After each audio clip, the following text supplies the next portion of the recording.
The setting sun cast long shadows across the rolling plains of Dakota Territory, painting the sky in brilliant strokes of amber and crimson. Dust devils danced across the parched earth as Eliza Maynard stood on her porch, wiping weathered hands on her apron. Her slender frame belied the strength that had kept the Maynard Ranch running for the past 2 years since Thomas had passed. The modest spread wasn't the biggest in the county, but the cattle were healthy, the fences mended, and the crops sufficient. She had made it work despite the whispers that a woman alone couldn't manage such an enterprise. Eliza was hanging the last of the laundry when she heard them approaching. 3 riders, silhouettes against the dying light, moved with deliberate slowness toward her homestead. She didn't reach for the shotgun by the door, not yet, but her eyes narrowed slightly as she observed their approach. The lead rider sat tall in his saddle, his black hat pulled low, casting shadows across a face that seemed perpetually twisted into a smirk. "Evening, ma'am," he called out, his voice carrying a false sweetness that made Eliza's skin crawl. "Hope we're not interrupting your chores."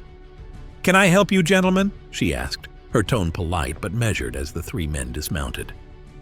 The dust from their horses' hooves settled around their boots. "Name's Cade Tolliver," the lead man said, removing his hat in a mocking gesture of courtesy. His eyes, cold as river stones, scanned the property with calculating precision. "My associates and I have been offering our services to ranches in these parts." Eliza folded her arms across her chest. "What kind of services?" Cade smiled, revealing a gold tooth that glinted in the fading light. "Protection, Mrs. Maynard. These are dangerous times. Cattle rustlers, outlaws, all manner of threats to a vulnerable operation such as yours." One of his companions chuckled, spitting tobacco juice onto her freshly swept yard, especially for a widow woman all on her lonesome. "I manage just fine," Eliza replied, her voice steady despite the implicit threat. Cade stepped closer, close enough that she could smell the whiskey on his breath. "That's admirable, ma'am, truly. But for a small fee, let's say 20% of your monthly earnings, we can ensure nothing unfortunate happens to your livestock or property." Eliza's expression remained carefully neutral. "And if I decline your generous offer?" "Well now," Cade said, running his fingers along the fence post. "Accidents happen, don't they? Fences break, cattle wander, barns catch fire." His eyes met hers. "Would be a shame." She held his gaze without flinching. "I'll consider your proposal, Mr. Tolliver." Something in her calm demeanor seemed to unsettle him momentarily. He replaced his hat, tipping it slightly. "We'll be back tomorrow for your answer. I suggest you choose wisely." They mounted their horses and Cade turned back one last time. "Bringing more of my men too, so they can get acquainted with the property." Eliza watched them ride away, standing motionless until they were specks on the horizon. Only then did she move, quietly entering her modest home and bolting the door behind her. In the bedroom, she knelt before an old trunk pushed against the wall, one she hadn't opened in years. The key was hidden in a small pouch she kept around her neck. The hinges creaked as she lifted the lid, revealing contents that belonged to another life. A custom-made rifle with intricate engravings along the barrel, a worn leather holster, and faded photographs of a younger Eliza standing amid circus performers, a smoking gun in her hand, and a row of impossible targets shattered behind her. Her fingers traced the engraving on the rifle stock. "To the crimson shot, never miss your mark." If you're already hooked, let us know where you're watching from, and hit subscribe so you don't miss what happens next. Now, let's see what the town really thinks about the quiet widow Maynard. The morning light filtered through the dusty windows of Foster's General Store, where half the town seemed to gather for their daily gossip. Martha Wilkins, whose husband owned the largest cattle operation this side of the territory, leaned against the counter, her voice hushed but deliberate. "That poor Maynard woman," she tutted, shaking her head. "So soft-spoken and polite. But she's not built for a rancher's life. Thomas barely cold in his grave, and now these outlaws circling like vultures." Abe Foster nodded as he measured out flour for a customer. Heard Tolliver's been making his rounds. Started south of here last month. Runs folks off or burns them out if they don't pay. Someone ought to tell Sheriff Brody, a rail-thin man by the pickle barrel muttered. Sheriff knows, Martha replied. But what's he gonna do? One man against Tolliver's whole gang? Outside, Sheriff Brody himself rode past on his way to the Maynard place. He found Eliza mending a fence, her movements precise despite the heavy tools in her delicate hands. Morning, Mrs. Maynard, he called, dismounting. Thought I should ride out. Heard we had some unwelcome visitors yesterday. Eliza straightened, brushing hair from her face. News travels fast. Small towns, he shrugged. I should warn you about Cade Tolliver. He's not just talk. 3 ranches south of here have already burned. 1 family buried their son. I appreciate your concern, Sheriff, she said, her voice carrying that same strange calm that had momentarily thrown Cade. But I can manage my affairs. Brody studied her with puzzlement. Ma'am, with all due respect, these men are killers. A flash of something, memory perhaps, crossed Eliza's face. For a moment she seemed elsewhere, years away. In her mind, coins spun through air under a canvas big top. The crack of gunfire, the gasps of the crowd, the smell of gunpowder. A younger Eliza, hair flowing free, splitting each coin with uncanny precision. The crimson shot never misses, the ringmaster would bellow as the audience erupted. Mrs. Maynard? The sheriff's voice pulled her back. Thank you for the warning, she said simply. Later, as the sheriff rode away perplexed by her composure, Eliza walked to the small fenced plot behind the house. A simple wooden cross marked her husband's grave. She knelt beside it, fingers tracing the inscription, Thomas Maynard, beloved husband who never asked about the past. They're coming, Thomas, she whispered. And this time, I can't hide who I was. True to his word, Cade Tolliver returned the next afternoon. But this time he wasn't alone. 6 riders flanked him, each man radiating menace from beneath the brims of their dust-caked hats. Their horses' hooves kicked up clouds that hung in the air like premonitions as they circled Eliza's modest ranch house. Eliza stood on her porch, hands folded before her, the picture of calm as the men surrounded her property. Her hair was neatly pinned back, her dress simple but clean. Nothing about her suggested anything but an ordinary widow trying to maintain her late husband's legacy. Afternoon, Mrs. Maynard, Cade called out, his voice carrying across the yard. Thought I'd bring a few friends to help persuade you of our sincerity. He dismounted with theatrical slowness, spurs jingling as his boots hit the dirt. I see, Eliza replied, her voice steady. 7 men to intimidate 1 woman. How brave you all must be. One of the men, a hulking figure with a scar running from temple to jaw, spat and moved his hand to his holster. But Cade raised a hand to still him. No need for that, Buford. I'm sure Mrs. Maynard is just being cautious. Any sensible businesswoman would be. He approached the steps, resting 1 boot on the bottom riser. Have you considered our generous offer? I have, Eliza nodded, her eyes briefly scanning each man's position with a subtlety none of them noticed. 20% seems steep for protection I haven't needed these past years. Cade's smile tightened. Well now, circumstances change, like that fine herd of yours grazing just beyond that north fence. He gestured toward her cattle. Be a shame if they were to wander off in the night, or worse. As if to emphasize his point, one of his men rode closer to the fence line, eyeing the livestock with exaggerated interest. I understand, Eliza said softly, her shoulders slumping slightly. Perhaps we could discuss terms. Cade grinned victoriously, climbing the remaining steps until he stood just feet from her. Behind him, his men exchanged smirks. The widow was breaking, just as they all eventually did. Smart decision, he said, then turned to another rider. Jasper, bring that branding iron. Might as well mark what's under our protection now. Jasper approached, carrying an iron with Tolliver's distinct T marking. With deliberate cruelty, he pressed it against the wooden beam of Eliza's barn door, the wood smoking and blackening under the heat. Eliza watched, her face a mask of submission, hands clasped as if in prayer. But anyone looking closely might have noticed how her eyes tracked each man's movement, calculating distances, angles, positions. That night, with the gang gone until collection day, a lone figure moved across the moonlit fields behind the Maynard Ranch. Target posts had been erected at varying distances.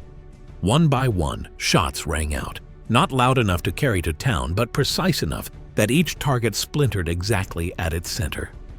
Eliza Maynard was preparing for war. Dawn had barely broken when Eliza finished writing the third letter.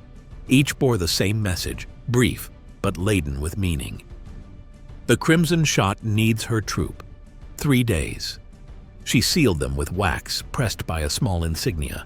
Not her married initials, but a tiny circus emblem few would recognize. "Timothy," she called to the freckle-faced boy who delivered parcels between neighboring towns. "Can you ensure these reach their destinations? There's extra coins if they're delivered by nightfall." The boy nodded eagerly, pocketing the silver dollars she pressed into his palm. "Yes, ma'am, Mrs. Maynard. I'll ride like the devil himself is chasing me." As Timothy's horse disappeared down the dusty road, Eliza returned to her trunk, this time removing something she hadn't touched in nearly a decade. A bright red leather vest with silver buttons, the costume of her former life. Miles away in a small saloon in Blackwater, a woman with graying temples expertly flipped a knife between her fingers while playing solitaire. When Timothy burst through the swinging doors and handed her the sealed note, "Lena, the knife." Thompson's weathered face transformed as she broke the wax seal. Without a word, she gathered her things, leaving her cards mid-game. In a modest cabin outside Coopersville, Silas "Blind Shot" Carter sat on his porch, a bandana covering his failing eyes. Though his vision had dimmed with age, his hearing remained sharp enough to identify Timothy's approach before the boy had even dismounted. As Silas ran calloused fingers over Eliza's letter, a slow smile spread across his face. "Boy," he called out, "tell Mrs. Maynard that Blind Shot still remembers every promise he made." The final letter found the Echo Boys, once celebrated acrobatic twins now running a stagecoach station, simultaneously reading over each other's shoulders. Their mirrored movements, once part of their act, had never fully disappeared despite the decades away from the big top. "Well, brother," said Jeremiah to Ezekiel, "it seems the crimson shot needs her spotters." "And she shall have them," Ezekiel replied, already pulling their old performance trunks from storage. By dusk, all 3 letters had found their marks, and 4 former circus performers began journeys toward the Maynard Ranch. Though years had added lines to their faces and slowed their steps, their hands remained steady. Hands that had once performed impossible feats under canvas tents for cheering crowds. Lena packed 12 throwing knives, each balanced to her exact specifications. Silas cleaned his twin revolvers, which he could still aim by sound and feel. The Echo Boys oiled their old pulley systems and grappling hooks that had once carried them across chasms. None asked questions. None needed details. When the crimson shot called, you answered, because years ago they had all made a pact sealed in blood under a harvest moon. Tomorrow they will begin to arrive at Eliza's door. And with them would come the resurrection of a legend many had forgotten, but none who witnessed had ever truly dismissed. The troop was riding again. The midday sun beat down on the main street of Cottonwood Springs as Cade Tolliver and 3 of his men tied their horses outside the bank. Citizens scurried to the opposite boardwalk, averting their eyes as the outlaws swaggered inside. 10 minutes later, the bank manager emerged, mopping his brow with a handkerchief, watching as they rode away with what everyone knew was more than just a standard withdrawal. In Hargrove's saloon, ranchers gathered in hushed clusters, their conversations dying whenever the swinging doors opened. Frank Miller, whose spread bordered Eliza's to the east, slammed his whiskey glass on the table. "They came by this morning, said my water rights now require verification through them." His knuckles whitened around his glass. 30% of my profits for protection I never asked for." "Paid them, didn't you?" Samuel Watts asked. his voice low. Miller nodded grimly. "Got 5 children. Can't risk it." "Widow Maynard's got troubles too," another man chimed in. "Saw Tolliver's brand burned right into her barn door yesterday." "That poor woman," Miller's wife whispered. "Maybe we should invite her to stay with us until this blows over."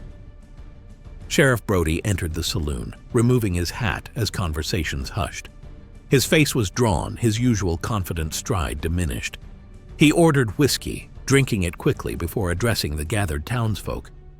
"I've wired the federal marshal," he announced, "but he's tied up with a situation in Blackwater. Won't be here for 2 weeks at least." 2 weeks? Miller exploded. "Tolliver could burn us all out by then." Brody's shoulders slumped. "I'm one man against at least 8, maybe more hiding in the hills. So we just roll over? Let them take everything we've built?" Samuel stood, his chair scraping loudly against the wooden floor. "Maybe," the banker suggested tentatively, "maybe if we all contributed something reasonable, they'd leave peacefully. Temporary arrangement until the marshal arrives." The suggestion hung in the air, drawing reluctant nods from several patrons.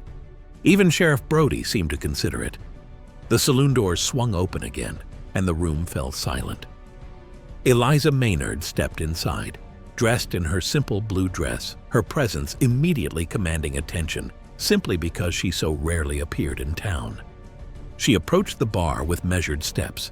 "Tea, please," she requested quietly, ignoring her stares boring into her back. Sheriff Brody moved toward her. "Mrs. Maynard, we were just discussing the Tolliver situation.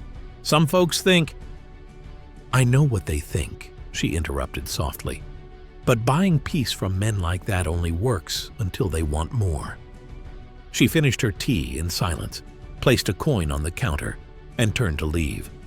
As she passed Miller's table, she discreetly placed something beside his whiskey glass, a single bullet polished to a shine, with crude letters etched into its casing, CT. When she had gone, Miller held up the bullet, confusion etching his features. "What in God's name?" The sheriff picked it up, examining the initials. His eyes widened slightly as understanding dawned. This wasn't just a bullet. It was a message. Outside, Eliza walked calmly back toward her ranch, the weight of her secrets growing lighter with each step toward confrontation. Darkness had settled over the Maynard Ranch when the first of them arrived. Lena Thompson appeared like a shadow at the edge of the property, moving with the silent precision that had once made her famous. Behind her, leading a mule laden with peculiar gear, came Silas, his unseeing eyes covered with tinted spectacles even in the night. By midnight, the Echo Boys completed the reunion, dropping from their horses with the remnants of the grace that had once carried them across high wires. The 4 stood before Eliza on her porch, illuminated only by lantern light, weathered, gray-streaked versions of the performers captured in the faded photographs Eliza kept hidden away. "The Crimson Shot," Silas said, removing his hat. "Been a long time since anyone called you that." Eliza embraced each of them in turn. There were no tears, no lengthy explanations. Such sentimentality wasn't their way. Only the slight tremor in her hands betrayed her emotion. 7 years, 3 months, she replied, since Thomas and I settled here and I put away the guns. Yet here we are, Lena observed, her fingers unconsciously tracing the outline of a knife sheathed at her hip. "So this Tolliver character wants your ranch?" "He wants everything." Eliza led them inside, bolting the door behind them. "The whole valley already has half the town terrified into compliance." Jeremiah and Ezekiel, the Echo Boys, exchanged glances. "How many men?" they asked in unison, a habit they'd never broken. "At least 8 that I've seen. Could be more." Silas ran his fingers over the table's surface, mapping the space in his mind. "We're older now, Crimson. Not as quick?" "But twice as clever," Eliza countered, spreading out a hand-drawn map of her property. "I don't need speed. I need precision. I need the troop that never missed a mark." Before dawn broke, they were already executing Eliza's plan. The Echo Boys rigged nearly invisible tripwires across strategic points, connected to noisemakers that would signal an intruder's position. Lena set up angled mirrors on fence posts and in trees, a system they'd once used in their act to coordinate complex throws without verbal communication.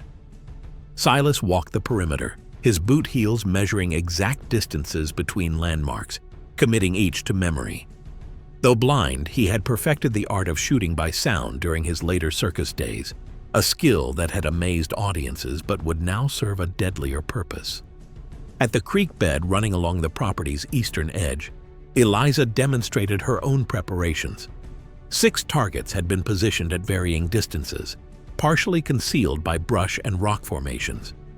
"Show us you haven't lost your touch," Lena challenged, arms crossed. Without hesitation, Eliza drew a revolver from beneath her skirt and fired 6 times in rapid succession.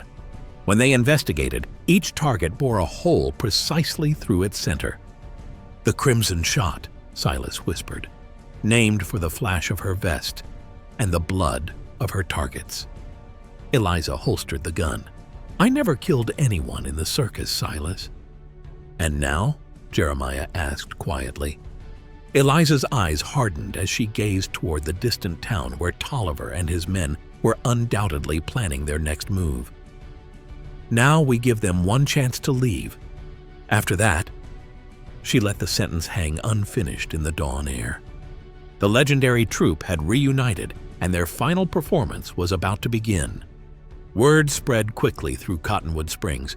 Widow Maynard was giving up. Travelers passing her property reported seeing cattle being herded to the far pastures, away from the main house. The ranch hands, the few she employed for heavy work, had been paid and dismissed. Windows were boarded, the barn doors secured with heavy chains. "Shame about the Maynard place," the blacksmith commented, as Cade Tolliver lounged against the hitching post outside his shop. "Heard she's abandoning it, heading east to her sister's." Cade straightened, interest flickering across his face. "That's so. Didn't figure her for a runner. Woman alone can't stand against men like—" The blacksmith caught himself, swallowing the rest of his sentence as Cade's eyes narrowed. "Just saying it's sensible is all." That afternoon, Cade and his right-hand man, Buford, rode slowly past the Maynard property. The place did appear deserted. Sheets covered furniture visible through windows. The usual sounds of ranch life, livestock, workers calling to each other, were absent, replaced by an eerie silence broken only by wind rustling through unmowed grass. "Looks like she took the warning," Buford grunted, spitting a stream of tobacco juice onto the trail. Cade wasn't convinced. "Mighty convenient timing. Check the back property. I want to know if she's truly gone." Buford returned an hour later, dust coating his clothes. "Cattle moved to the north pasture. House looks empty. Saw fresh wheel tracks heading toward town, loaded heavily from the depth." A slow smile spread across Cade's face. "Well, boys, it seems our reputation precedes us. Gather the men. No sense waiting on our collection schedule now." Back at their camp in the hills overlooking the valley, Cade addressed his assembled gang, now swollen to 12 men with recent arrivals. "Tonight we take the Maynard spread," he announced, passing a bottle of whiskey around the fire. "Clean operation. We move in, secure the main house and outbuildings, then bring in the cattle. By morning, we're legitimate ranchers." His laughter was echoed by the others. "What if the widow left someone behind?" asked a new recruit. "Then they'll wish they'd joined her," Cade replied, patting his holster. "But I doubt it. Women like her don't have the stomach for conflict. They bend or they break." As night descended, the gang's celebration grew rowdier. Bottles emptied, boasts amplified. Plans for expanding their territory once the Maynard Ranch was secured became increasingly elaborate. None noticed the occasional glint of light from the distant ridge, reflections from Lena's carefully positioned mirrors signaling each man's position to watchers hidden around the property. Inside the seemingly abandoned ranch house, Eliza and her troop made final preparations. The Echo Boys checked their ropes and pulley systems, rigged to allow swift movement between rooftops. Lena arranged her knives in precise order, each balanced for different throwing distances. Silas sat quietly in a corner, loading bullets into revolvers by touch, his ears attuned to the distant sounds of the gang's revelry. "They're coming tonight," Eliza said, buckling on her red leather vest over a practical black shirt and trousers, attire better suited for what was to come than her widow's dresses. "Cade's too greedy to wait." "Good," Lena replied, testing a blade against her thumb. "Let's finish this quickly." As the outlaws drank and boasted under the stars, 5 pairs of eyes watched from the shadows, waiting for them to make their move against a supposedly defenseless homestead. The trap was set. Sunset painted the horizon in bloody hues as Cade Tolliver led his men toward the Maynard Ranch. They rode slowly, confidently, spreading out in a wide formation that would allow them to surround the property.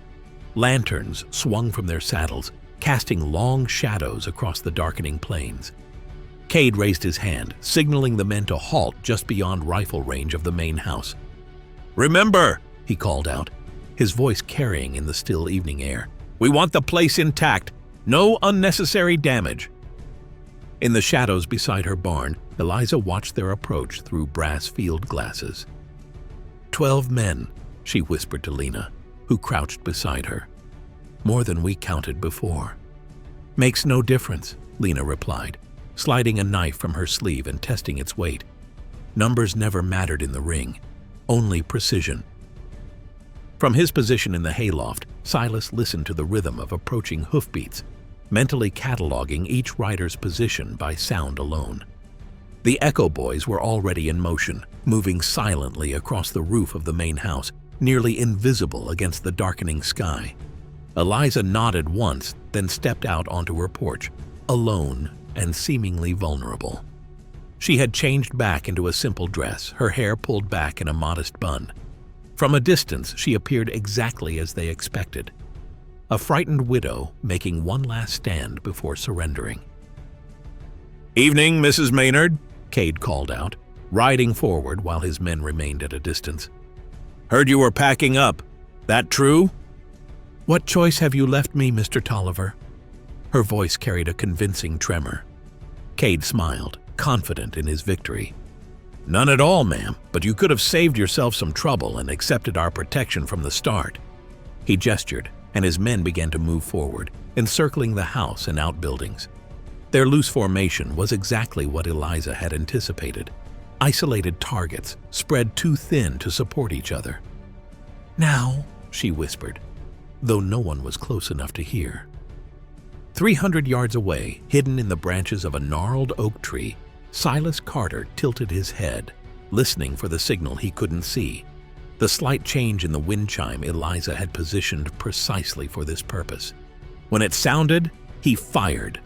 The shot cracked through the evening stillness. Cade's hat flew from his head. A clean hole punched through its crown. Before the echo faded, chaos erupted. 2 of Tolliver's men went down as their horses suddenly stumbled over the Echo Boys' nearly invisible tripwires. Another cried out as a knife seemed to materialize in his gun hand, forcing him to drop his weapon. Lena was already reaching for her second blade before the first found its mark. "It's a trap!" Buford shouted, drawing his pistol only to have it shot out of his grip by a second rifle blast that seemed to come from nowhere. From the roof of the barn, Jeremiah and Ezekiel worked in perfect tandem, firing synchronized shots and moving positions between each round, creating the illusion of many more attackers. Their acrobatics, once used to delight audiences, now served to confuse and disorient the outlaws. "Find cover!" Cade bellowed, diving from his horse as another shot kicked up dirt mere inches from his boot.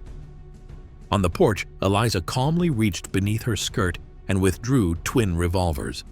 Her timid posture evaporated, replaced by the poised stance of a woman who had spent thousands of hours perfecting her aim. "You chose the wrong ranch, Tolliver," she called out, her voice no longer trembling but ringing with authority. "And the wrong widow." The night air crackled with gunfire and shouts of confusion as Tolliver's gang scrambled for cover that didn't exist. Every boulder, every fence post they ducked behind had been mapped and marked by Eliza's troop.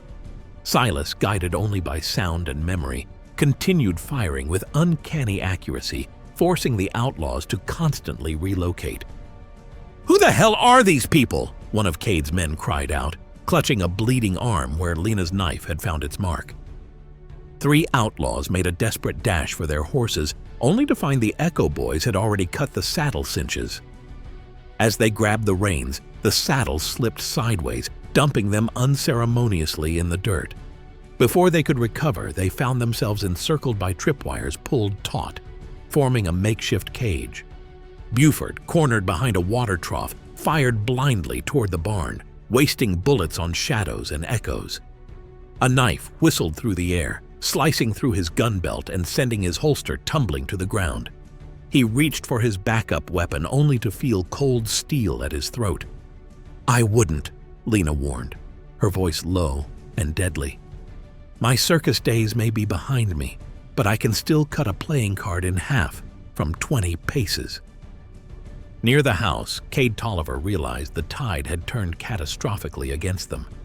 6 of his men were already down, some wounded, others trussed up like cattle. The remaining gunmen were scattered and disoriented, shooting at phantoms that struck with precision and vanished before retribution could find them. "Fall back!" he shouted, abandoning any pretense of taking the ranch. "Everyone fall back to the ridge!" He turned to run and found himself staring directly at Eliza Maynard. She stood 30 paces away, her red leather vest visible now that she'd discarded the modest dress that had concealed it. In each hand, she held a gleaming revolver, both aimed squarely at his chest. "Going somewhere, Mr. Tolliver?" she asked, her voice carrying the same confidence she'd once used to address crowds of spectators. "You're outnumbered," he snarled, though his voice lacked conviction. Eliza smiled thinly. "Count again." As if on cue, the remaining members of his gang emerged from various hiding places, each under guard by one of Eliza's circus companions. The Echo Boys had 3 men bound with their own belts. Silas had descended from his perch, 2 revolvers trained on another pair of outlaws who stood with their hands raised. "You won't get away with this," Cade threatened, his hand inching toward his remaining pistol. "You can't watch us forever. We'll come back, and next time—" The crack of Eliza's shot cut him off. His spurs exploded from his boots, fragments of metal spinning away into the darkness. A second shot followed instantly, removing the weapon from his holster without grazing his hip. "There won't be a next time," Eliza said calmly, walking toward him as he stood frozen in shock. The sound of galloping hooves announced Sheriff Brody's belated arrival. He reined in his horse, gaping at the scene before him. Nearly a dozen outlaws subdued by what appeared to be a widow and 4 aging circus performers. "Mrs. Maynard?" he asked incredulously. "What in heaven's name happened here?" Eliza kept her eyes on Cade as she addressed the sheriff. "Justice happened, Sheriff. These men won't trouble Cottonwood Springs again." She prodded Tolliver forward with her gun barrel. "Take him and make sure he tells everyone what happens when outlaws ride toward my ranch."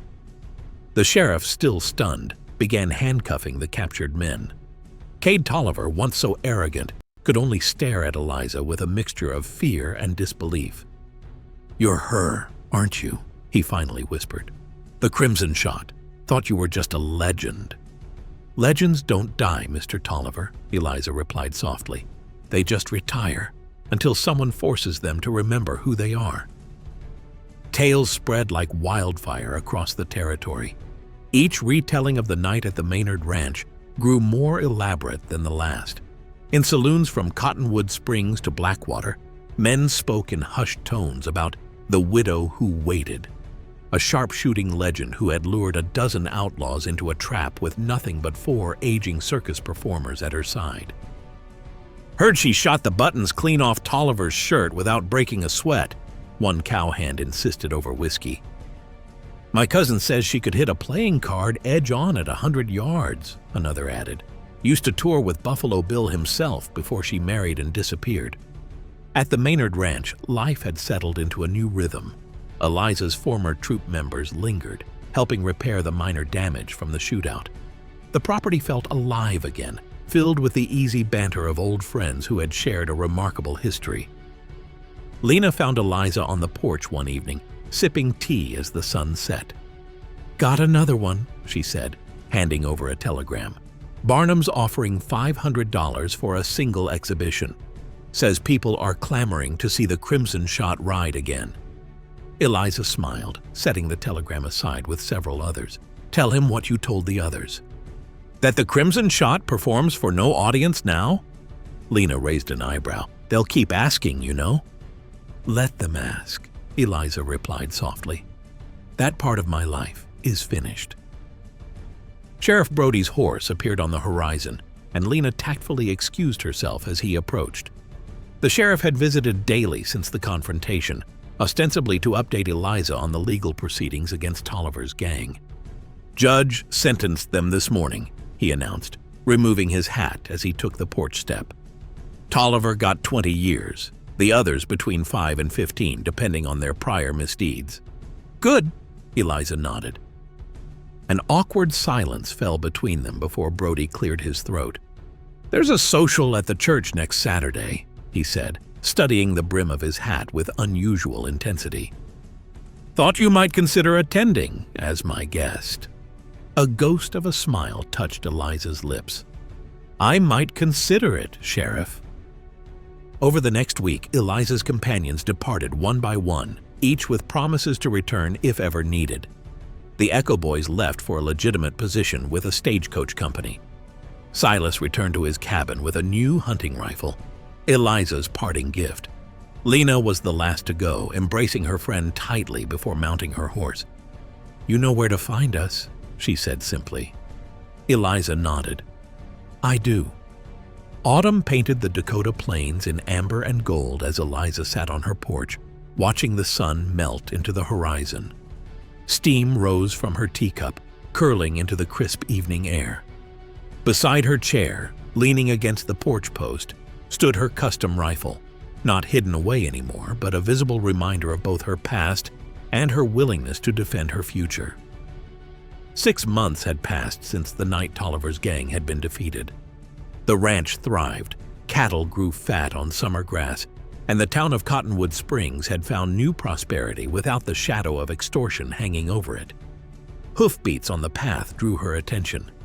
A young girl approached a weathered mare, her clothes practical but threadbare, determination etched on her youthful face.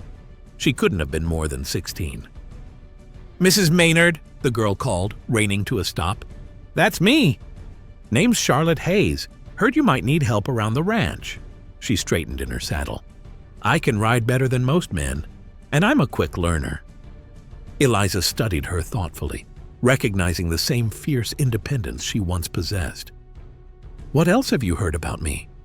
The girl hesitated, then spoke with undisguised awe. "Stories? They say you're the fastest shot in the territory. Say you faced down a dozen outlaws without blinking." A small smile touched Eliza's lips as she set down her teacup and rose. "Come inside, Charlotte. We've got work to discuss." Now, if you thought these were crazy, you won't want to miss what happens in this next video.